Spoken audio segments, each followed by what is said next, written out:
What's up, everyone? So yeah, I get the joy of yelling at you all about Trustworthy AI, which I'm extremely excited about.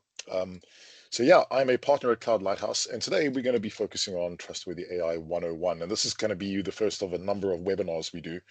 And you'll probably notice the style of these change somewhat depending on who's talking, but I'm pretty judgy as far as the AI piece goes. So anyway, let's get cracking. What I wanted to do very quickly is just give a shout out to our members that are part of the Center for Trustworthy AI, which you'll learn about very quickly. It's very exciting to have so many people working with us and getting on board and doing the right thing. Hey, so everyone, welcome and thank you very much. Now, there's a couple of things I want to focus on, and I think this is really important, is that so many people around the world are trying to sell us the AI. And I feel like everyone is on the AI bandwagon, and I feel like every partner in the world is saying, hey, come and buy the AI. And I do think it's still funny that everyone refers to as AI as the AI. It's a bit like my mom, Chris, tell me about the AI. Anyway, I know that we're having AI thrown at us at every level. I do need to say a little bit of an apology on behalf of Microsoft to an extent, because I know some of us just want to use Word and Excel and all those tools, but actually, I know Copilot's being mentioned at every point, so let's just get out of the way now. Copilot, Copilot, Copilot. So every single time I say the word, somebody has to drink a shot of espresso or whatever it is you like. But I know that there are regular people in the world who just want to go about their day jobs using the tools that they use every day. What I'm also seeing is that every personal partner in the world is now selling the AI. So when you talk to somebody, they're like, hey, Chris, buy the AI. My LinkedIn inbox is filled with messages of the AI, whether it's buying the AI from somebody or a person selling me the AI services or telling me that they have teams of people with 50 years of experience in the AI, which is all very exciting. And I'm also watching Microsoft partners tell us that, hey, this is my product. And now what I've done is I've infused my product with the AI. So now it's amazing. And actually, I'm seeing this more and more. One of my favorite ones is you'll have an organization. What they do is they simply create a simple custom Copilot in Copilot Studio or a tool similar to that. Then they will put it into their product and then tell everyone that their product is now supercharged with the AI. And that is extremely exciting, right?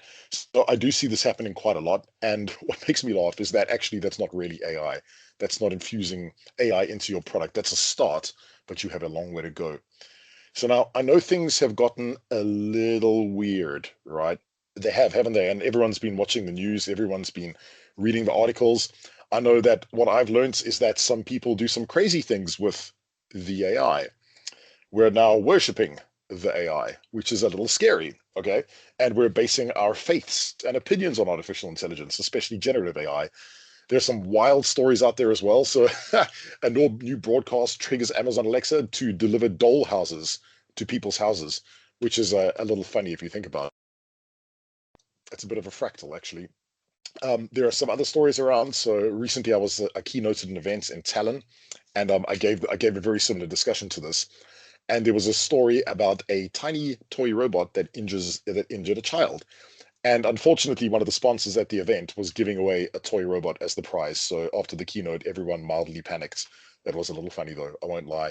Anyway, I do find it interesting that a lot of these stories are being floated around. This is my mom and my stepdad, and my stepdad is 80. My mom, I will not give away her age. And my stepdad received a message that looked a little like that. And the poor dude was extremely concerned. He was really worried. He's like, hey, there's a drunk dude messaging me. I don't know if this is a threat. Like, what do I do? And this is in South Africa. So obviously, if you get something like this, you do need to kind of take it a little seriously. But yeah, he panicked, right? And that is quite scary because sadly, he does not have the same level of education in the AI that everyone else does. So yeah, he was a little worried. And actually, this is just evidence that everyone, folks, everyone is exposed to this. Everyone. One of the newest ones, which I've started to see. Let's give a shout out to Leo. Well done, Leo. Built my SaaS was built with Cursor, zero handwritten code. AI is no longer just an assistant. It's also the builder. Now you can continue to whine about it or start building. People, PS, yes, people pay for it. Oh dear, Leo. Guys, I'm under attack. Ever since I started to share how I built my SaaS using Cursor, random things are happening. Maxed out my usage of API keys, people bypassing the subscription, creating random shit on DB. And as you know, I'm not technical. This is taking me longer than usual. No. If you're not a custom developer, what did you think was going to happen? All right. So you do need to understand what AI actually does, right? And this is something I've worried about with vibe coders ever since it started out, using the AI to build these mission critical solutions. And then all of a sudden, you know what? They get put to the test. And that is going to happen more and more as we go through this process. So, a new one is this. There was a study done by Harvard Business School, sorry, the Harvard Business Review, and this was looking at the top use cases for AI. And I took a look at these and, I zoomed in and said, hey, like, what are people actually doing with this stuff? And it was interesting because when I looked even more, you can see that you've got content creation, life support, learning and education, technical assistance, research and analysis, and creativity and recreation. And I sat there and I thought about this for a moment, and I thought, wait, hang on, something doesn't feel right about this. So let's zoom in. I was like, the top use case for AI right now, generative AI, is therapy and companionship. So we as a human race are using artificial intelligence for therapy and companionship. I'd like for you to think about that for a second. So people are going onto tools like ChatGPT and treating it as if it's a companion that they do not have. Now, what scares me the most is that I, Chris, am lucky because I have people around me who I have good friendships with and relationships with. So I can go to them and talk to them and get companionship from them. But now we are treating AI as a companion. In fact, there are stories out there where AI is being treated as more than a companion, which I will not get into. Okay. What about organizing your life? Well, this is really interesting. I use AI to track my calendar to an extent, but I'm not completely organized my life. People are basing their life, people are actually making life-changing decisions using AI. So they'll log into a GPT, they'll type something in and hopefully get a response and not really think about what that response is being, how that response is being generated. The one that actually probably scared me a lot was finding purpose, and that is a new example. People are using AI to help them find purpose. Now, what worries me is that means that these people have not bothered to spend time maybe reading or exploring. 2 years ago, I picked up this bug for travel. I love travel. I have always in all my life, but in the last 2 years, it's been quite prolific and it's helped me find a lot of purpose. But I didn't go to AI and say, AI, based on what you know about me, tell me what my purpose is. Because the responses you can get from AI can be a little bit scary. Okay. And what I've started to learn is that actually when artificial intelligence does respond to certain things that I put in there, I'm well enough educated to know how to take them. So it's not just ones and zeros every time, friends. People actually use these tools for some pretty life-changing stuff. And in fact, lives have been impacted in many other ways. Okay. There was a story about a person, and actually more than one story, who built such a relationship with a chatbot that actually they ended up taking their own lives, which is pretty scary, right? So I think, and when I talk to people about this, I think it's incredibly important that we don't just put AI onto the burner and say, hey, you know what? These tools mean nothing. Now, sadly, folks, I do want to tell you that these tools are prolific. They're all over the world, which is not a bad thing. It's how you use them, okay, which is very important for you to understand. So in going through this process, there's been a couple of learnings, right? And I know this is a little scary, but it's meant to be. So when we start looking at artificial intelligence, people around the world say, can we trust artificial intelligence? Can we trust AI? And actually, yes, you can to an extent, but it's not just about the tech. It's really focusing on, hey, how do we make this ecosystem more refined and more well thought out? So trustworthy AI is about building a digital ecosystem that is strategic, responsible, and safe, and reliable and scalable for the age of artificial intelligence. It is extremely important to understand that, friends. It's about creating that ecosystem. Now, I've gone through a lot of thought patterns on this, and actually it's been a little bit scary because what does safe mean? What does responsible mean? What does all of this mean?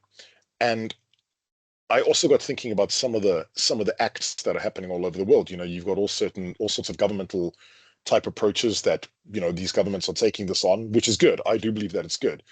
And in summary, I was chatting to a friend of mine, Paul Cumsey. He's in Australia, and he sent this over to me. It was pretty cool. But the Global AI Act style initiatives at a glance, all right, and you can actually see there's a number of initiatives that companies and governments are taking to make sure that we don't do dumb things with artificial intelligence. Now, I will say something a little bit mean. Us as humans, we have this thing where we seem to turn walking sticks into weapons. Okay. So somebody will create something really amazing that is really useful. And what do? We find a way to make it scary and dangerous, which worries me a bit. So that's why a lot of these acts or approaches exist. Now, I am South African. I live in the UK, and I was reading a lot about their 50-point plan, the UK's 50-point plan. I've also done a lot of research into the European AI Act, which is the EU AI Act, which has been absolutely incredible reading. I'll tell you what, I'm not fixated on governance, but some of the things that you need to look out for here are incredibly important. So there are a lot of these regulations that have been put into place. And when people say to me, well, why do these regulations exist? Why are these regulations in place? I simply tell them this. If people are using artificial intelligence for therapy and companionship, and think about that for a second. Therapy and companionship, friends. Okay, so real life therapists have a set of rules that they are held up to. Financial services organizations have regulations that they are held to. Doctors have the Hippocratic Oath. There are a lot of rules in real life. So why should we not hold AI to those same set of rules? It's important, right? And I tell people, even so, even though that this is scary, it's here and it's not disappearing. So that's why these regulations exist. Um, I would encourage you to go and take a look at the European AI Act or the EU AI Act. It's actually, I don't see it as a set of governance rules. I actually see the EU AI Act as a framework. And actually, I know categorically that many organizations use this framework in order to try and manage and maintain the way in which they release artificial intelligence solutions. So a couple of things that I'm seeing which are really interesting, and I would encourage you to use the links. So Mark and I will share the links in the post later on. But I'm finding it really interesting that this is not just a set of governance laws. This is a framework that people can use. And actually, I find the framework really interesting. What there is talk about is like actually categorizations of AI solutions. So let me give you an example. If I go and build a website, and on my website I put a public facing chatbot, and that chatbot starts lying to me, well, who is liable? What happens when that chatbot goes rogue? And there are actually stories around an airline company who had to give away free flights because the chatbot sold a bunch of flights to people for $1, and then they got held to ransom. There is chat around vehicle organizations having to give away extremely cheap cars. And then obviously the story that I've just shared with you, a man made friends with a chatbot, and unfortunately that relationship output was dire. Okay. So that's why these acts are here, is they talk to us about how to try and maintain and manage the way in which artificial intelligence is released and used within our ecosystem. Okay. So I would encourage you to give this a read and check it out. And if you are in a corporate organization, even if you are not part of the European Union, this is a extremely strong framework. And on that, when we talk about these acts, the EU Artificial Intelligence Act is in fact what we call extraterritorial, which means that it does not just go and cover the EU. It covers people that are part of the European Union or markets that are part of the European Union. And what that effectively means is that it may not necessarily be in Europe that this act applies. So I would do a bit of research on the extraterritorial nature of the EU AI Act, because it doesn't just mean that it applies only to a physical location. Okay, very, very important. So get some lawyers to read it. I'm not a lawyer. Never ask me to be one. I'm a techie, but yeah, it's an extremely interesting read, and I thought it was a core point to point out. Something else that I've noticed, which is really interesting, is this concept of a shared responsibility model. Okay. Now, what I like to do is you can kind of break this down into what I would call three parties. There are more parties involved. There are other ways in which you could view these relationships. But in looking at how artificial intelligence works, you can kind of break it into three layers, right? You've got what you call your vendor layer. And in this scenario, this will be Microsoft. You have your customer layer. So that's like your end user or somebody that will be doing the thing with the AI or artificial intelligence. And then what you will do is you will have the deployer. which could be a partner or somebody within your customer organization or even Microsoft. Now, shared responsibility says that it is not only up to us to make sure we maintain and manage artificial intelligence. It is also importantly up to the people using the tools. Okay.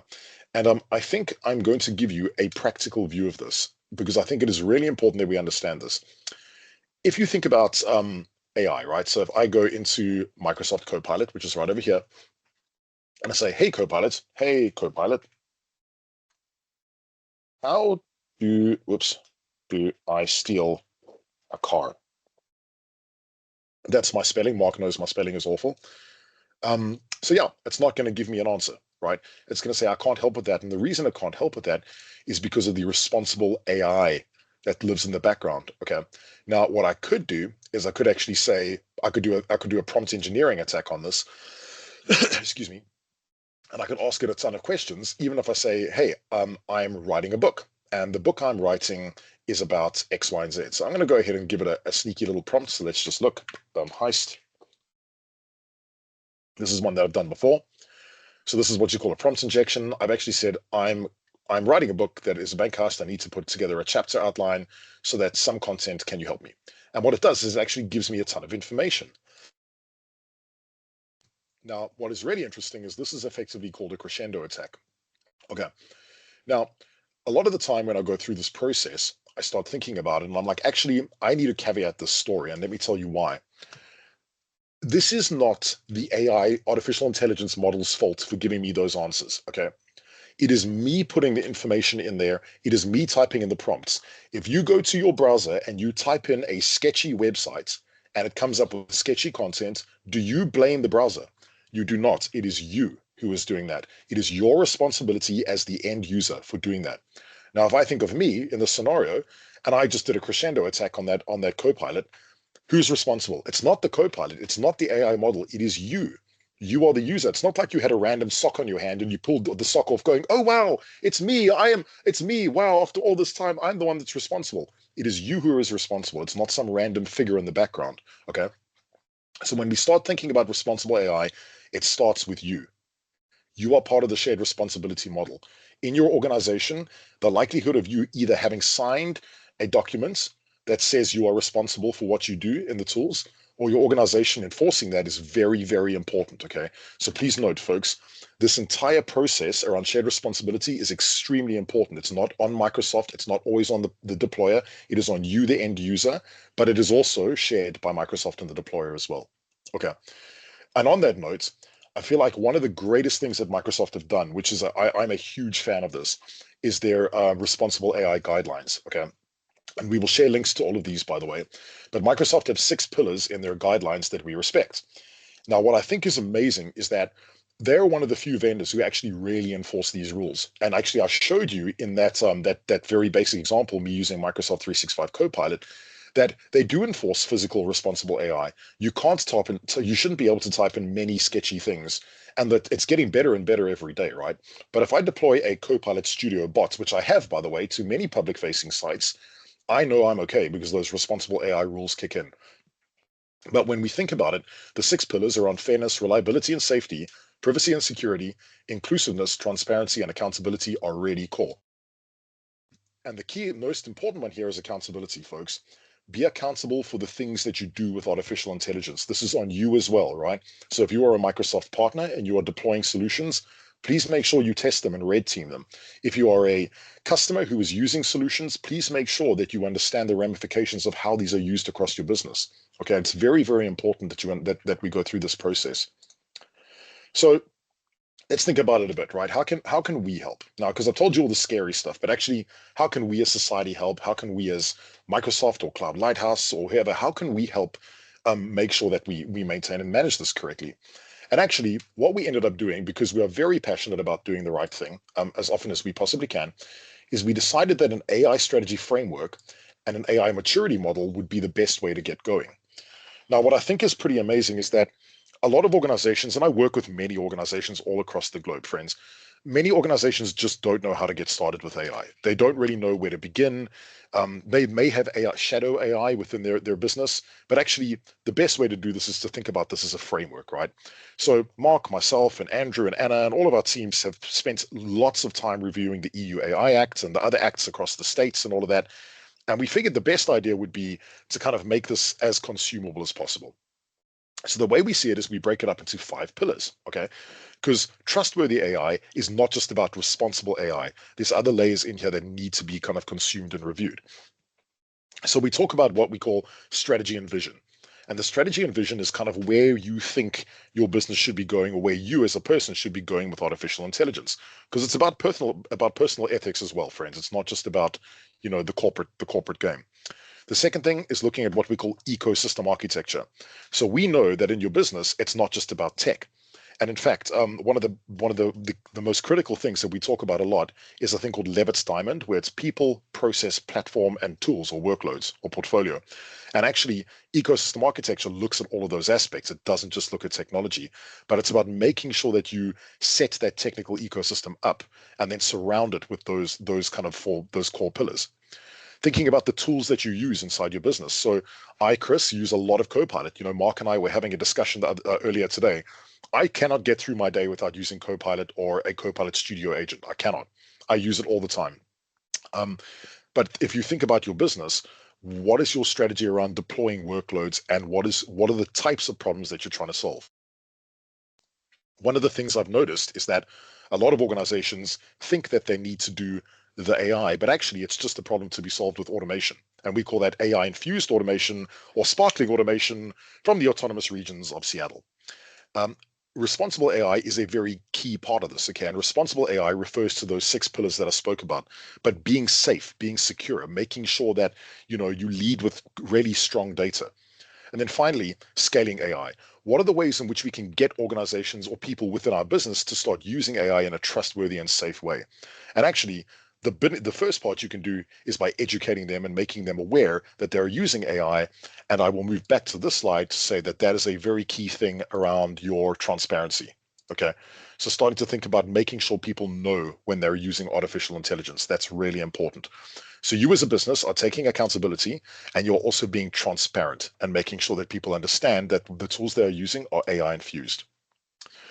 So a couple other layers that I want to take a look at here real quick is when we start going through this maturity process, there are some levels that we look at, right? So we see it in 5 levels. And the first level is being unaware.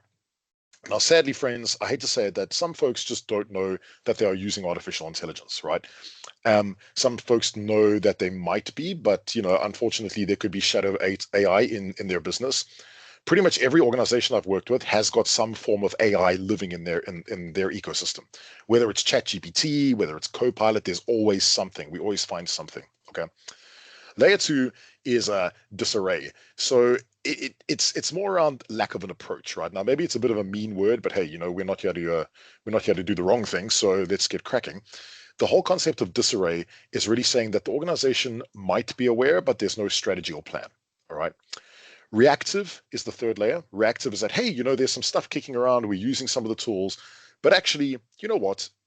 We might say we don't really have any process or plan around how these are used. So you're being more reactive to things that you are working with. Your proactive is around regular assessments, planning, having a strategy in place. And then finally, strategic is where your process or thought pattern around artificial intelligence has been documented. There is a plan for the future. Now, our goal is to try and get as many people out of level 1 and towards level 5. That's really key. Apologies, I have a bit of a frog in my throat. Now, one thing we're noticing is that more and more and more people and organizations are becoming more aware of what's going on in the AI verse. Okay. And that is because of things like the media. There's some shocking stories that I just told you earlier. There's some crazy things happening in the world, right? But unfortunately, I still think that unawareness is down to fear. And it's down to the fact that actually people are really worried about what these tools will do. And to an extent, they should be, which is why we have created the Center for Trustworthy AI. It's more around making sure that we do the right thing. And thankfully, the tools that we focus on are Microsoft based, which means that they do have those responsible AI layers built in. Something else you should know is that all of the tools Microsoft release, they actually go through a thing called a DSB, a deployment safety board. And in that deployment safety board, they literally test and check as many of the pretty much all layers as possible as they can within the Microsoft tool set. So it's very interesting to actually see that these tools are so rigorously tested and released. So when thinking about from a maturity perspective, you can kind of put it on a sliding scale. Okay. Now I hate to say it, most organizations in 2025 are in the area of disarray, and I probably would be too as well if I didn't have such good friends and read a lot of books. But it's pretty amazing because actually we're starting to see people move out further and further towards the strategic approach, which I think is really key. But what's problematic is that there's so many things to focus on within the AI verse. There's so many kind of pillars or dimensions to look at. So when we all went through this process, we actually thought a good way to do it was to break those 5 areas out into what we would call workloads. Okay, sorry, pillars. And whoops, I'm going to get it wrong. Pillars are the line over here. These are the dimensions. Okay, so each pillar has got a set of 5 dimensions, right? And those 5 dimensions effectively allow you to focus on various areas within your business. So as an example, one of the dimensions is saying, hey, as part of the strategic strategy and vision, we need to get an executive vision from our team. And what we started to notice is that organizations who have this like top-down approach to artificial intelligence seem to be more successful in adopting the tools. Okay. Putting together an actionable roadmap. I won't go through each one. I'm just going to pick a few. The actionable roadmap is really important because what that does is it tells you, hey, what are we going to do next? Which is really key. One of my favorite ones is looking at things like the center of enablement. Now, I know that might be a bit of a power platformy term, but actually what we've noticed is that organizations who are able to set up and adopt power platform centers of enablement really quickly actually do a really good job of adopting AI. And the reason for that is in the Microsoft world, Power Platform is AI extensibility, right? It is the ability to build and extend on artificial intelligence tools like Copilot, right? Super, super important. So we actually see Power Platform organizations picking up AI a lot faster. Other areas around looking at things like your privacy and security. How are you managing data? What are you doing with data in your organization? And one of the key ones as well is around AI operations. So in looking at AI operations, I always ask organizations this when they're going to talk to a Microsoft partner. I'm like, okay, organizations, if you're going to talk to somebody that's going to provide you AI, ask them about 3 simple things. Number one, ask them to evidence resourcing. Show them the people that they will use and you will be engaging with. Number two, evidence responsible AI. And number three, evidence AI operations, because the way we build AI solutions now is not the same as the way we would build solutions before. Generative AI solutions are non-deterministic. So you test differently, you deploy differently, and you use differently. Okay. So it's very important for you to know that. Now, what will happen is a lot of organizations may go through the process where they pick areas to start. All right. And what I typically do is I'll say, you know what? One of the core areas I'd like to start out with is going to be things like data distribution. So it's one of the key things I can fix. It's one of the key focus areas I can attach myself to. And actually, data distribution for me is a really good way to kind of start using AI more effectively. One thing I will tell you is that data distribution is one of the most core and primal elements of defense against bad AI outputs. Okay, so it always starts with data. If you create a solution in the AI verse and you ground it in good data, you're typically going to get good responses. AI is a loud hailer for terrible data. Okay, so that is a really good place to start. Also looking at things like removing things like technical debt. How do we eliminate all these crazy amounts of Excel spreadsheets and things that don't necessarily work to the way that we'd like them to work. And actually, it's a really good way to kind of start driving that removal of technical debt. And as a heads up, in tools like the Power Platform, AI is extensive, so it is a great way to begin as well using the low-code platforms. Anyway, so where can you get more information about this? Where is the place to go? Where do you get more detail? So what we did is we created a thing called the Center for Trustworthy AI. Now, this is not about selling things. Please understand that. This is really much about us communicating, collaborating, about how to best do AI in the real world. And I've started to find that actually this is becoming more and more important to us. I take responsibility for the things that I do with artificial intelligence, and I'm hoping you will as well. But this is a really good place to begin sharing information.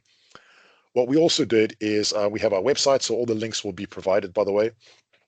And this is our sense of a trustworthy AI. So it gives you information about kind of how to get involved, some of the founding members that I've shown you already, and also some of the rules and regulations that we've started to see. So that's one option. The other option is we generated a tool called Sentru, and Sentru allows you to actually manage and track those workloads. Now, this is more of a discussion that we'll have to have at a later point, but it allows you to gauge AI maturity and understand sort of where you are from an organization perspective and what you need to focus on doing next. So I would say that is an AI management tool that is very, very useful within an organization. So I would really encourage you all to kind of join us on the quest for trustworthy AI and trying to do the right thing. And of course, folks, there is going to be a little bit of homework, right? There are some things you need to do, and I'm gonna try and push this, and I have been trying to push this in every keynote I've given this entire year. My messaging has been exactly the same. Position yourself and your company as responsible AI citizens, and start thinking how to leverage AI in a trustworthy manner. Now, the thing I will tell you about this is that I know programmatic rigor and governance can often be scary, but actually it is the right thing to do in this scenario. And it is really important. If you look back to those stories I shared in the beginning of the presentation, it's really important that we take responsibility for the things we make with AI. And it's not just about scary things that happen to people. There's also a sustainability discussion here. One of the stats I saw the other day that said every time you go and put a prompt into, I don't know, one of these designer tools, it uses enough resources that you could have used to charge your mobile phone. Okay. Now that's crazy, but that's why I don't go and chuck pictures into every AI tool I can find every day, because as a responsible AI citizen, it's not the right thing to do. Okay. So I always think about what I'm doing with artificial intelligence, and I think really clearly about it as well. The next thing you can do is start thinking about how to get those guardrails set up and how to adopt AI in your business. So one of the things that I do is the first thing I look at is data. And I go, okay, in my organization now, how can I make sure my data is respected and set up correctly? And very recently, I was having a discussion with an organization where we thought that the best place to put data right now was a tool called Dataverse. It's a Power Platform tool, but actually it's so well looked after and managed, and it's perfect for AI use. Okay, and that was one of the things we moved a bunch of their data out of SharePoint and put it into Dataverse, whacked the AI model on top of it, and actually it worked beautifully, right? Really, really well, and the data was secured because it was private information. Then finally, looking at driving a culture change in your organization and the circles you're in, what I'm finding is that there's sort of groups of people who either hate AI, love AI, or fear AI. I myself am a person who loves AI. I use it every day, quite literally. As I end this call, I'll be back into another document and I'll be using Copilot on the side to help me generate content and review content. But I feel like there's a lot of fear mongering, and I did do a little bit of that in the beginning of this presentation on purpose, purely so that you could see that this is serious. But if we adopt the right mindset and we adopt the right approach, and we start thinking about how we can use AI in more of a trustworthy manner, actually, we'll be okay. And I think we will, right? There may be some doomer and gloomers on this call, and I'm sorry if you are, but I generally do think that actually just getting educated, educating the people around you, like my stepdad, who you saw in that picture earlier, and just saying to him, hey, man, this is not something you really need to worry about. But it's more around learning to sense check things and learning to review when things are told to you. Okay. And the last thing I want to leave you with everyone, because in the sense of trustworthy AI, one of the most key things that we remember every day is that your USP, your unique selling position, is being human. Okay. And this is my friend Alice from a company called Burgess Salmon. Uh, they adopted Microsoft Copilot across the organization, and she was the hero. And the reason was she was the hero was because she turned a technical program of work into a human-centric program of work. And that's how they managed to get such wide adoption. It was because somebody focused on the humans and not just the tech. Okay. So I always say your USP is being human, and that's really important. So to wrap this up, I would encourage you all, please just to come and say hello to us on LinkedIn. We really want to kind of grow this community, make sure that people are doing the right thing, and also potentially work with others to find best practices around how to deploy and release AI into the wider world in the right way. Okay. So last but not least, I just want to give a shout out again to the members that are already companies that are already part of the Sense of a Trustworthy AI. it's been amazing working with you so far and seeing what you're doing. I'm always mind blown when I have calls with these folks and they're telling us, hey, we're doing this and we're releasing that, and actually it's just such a privilege. So thank you everyone for joining us, and thank you for that. And folks, we'll share the recording. The links will be posted on social media, and yeah, I would encourage you to please get stuck in and join us.